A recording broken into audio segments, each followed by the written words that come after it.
Boa noite.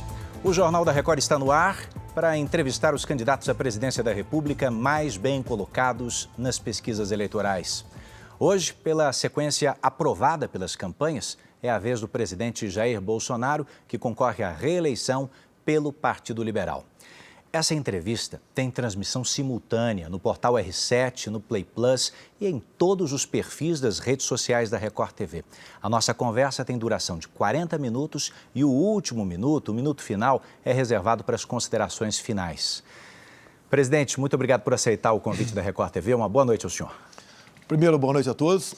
Boa noite, Eduardo. Eu espero poder colaborar para que tenhamos uma boa entrevista, que o público realmente tenha uma informação verdadeira ao meu respeito. Eu agradeço por isso. O tempo da entrevista começa a contar a partir de agora.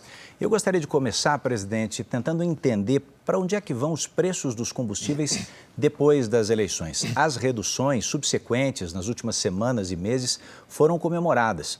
Mas diferentes analistas, de dentro e de fora do governo, afirmam com alguma categoria de que, mesmo o senhor dizendo que não fez nada disso por canetada, de que essas reduções terão um preço logo ali na frente. Então, a pergunta que eu lhe faço é: quem é que vai pagar por isso? É o consumidor, que já vinha pagando? É o governo, que vai precisar lidar com a perda de arrecadação dos estados? Ou vai ser a Petrobras?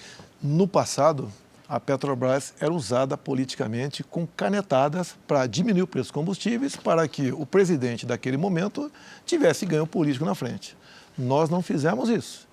Logicamente, quando a Petrobras aumentava seus preços, eu me indignava, como cidadão. O que nós fizemos? Junto ao Parlamento Brasileiro, primeiro nós botamos um teto no imposto estadual, ICMS. Tinha estado que cobrava 35% no preço do litro do combustível. Passou-se para 17%. Nós abrimos mão dos impostos federais, do diesel, da gasolina, do álcool, e já tínhamos aberto mão do gás lá atrás. Essa não digo diminuição, zerar essa alíquota está mantido já no orçamento, na peça prevista para o ano que vem. E detalhe, desde junho vem diminuindo o preço dos combustíveis e nós estamos arrecadando muito mais. Deixa bem claro, a Petrobras sofreu essa política de redução de preço na base da canetada. Nós fizemos com o Parlamento Brasileiro. O endividamento da Petrobras ao longo de 14 anos de PT, não só na base da canetada, por causa das canetadas, mas por causa de corrupção também, chegou na casa dos 900 bilhões de reais. Isso dá para você fazer 60 vezes a transposição do Rio São Francisco. Então, se eu tivesse tomado uma medida de força, de canetada, como dizem, pode ter certeza que o dólar iria lá para cima. A Bolsa sofreria também os seus revés.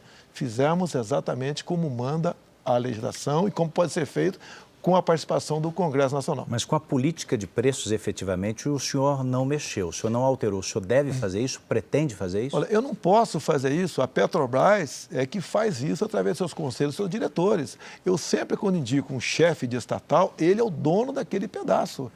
Então, juntamente nos momentos de reduzir o preço do combustível na refinaria, que foi feito, sim, desde quando assumiu-se o último presidente, ele foi feito levando-se em conta a tal da PPI, paridade de preço internacional, e levando-se em conta o preço do barril de petróleo lá fora. Quando aumentava o petróleo lá fora, diretorias anteriores aumentavam imediatamente o preço do petróleo. Você não tem, segundo a PPI, segundo o Estatuto da Empresa, tem que aumentar imediatamente. E quando diminuía o preço do barril lá fora, não acompanhava aqui dentro. O novo diretor pegou o preço do petróleo na casa dos 108 dólares. Atualmente está em 82 dólares. Eu acho até que ele tem uma certa reserva, uma certa gordura para diminuir mais esse preço ainda.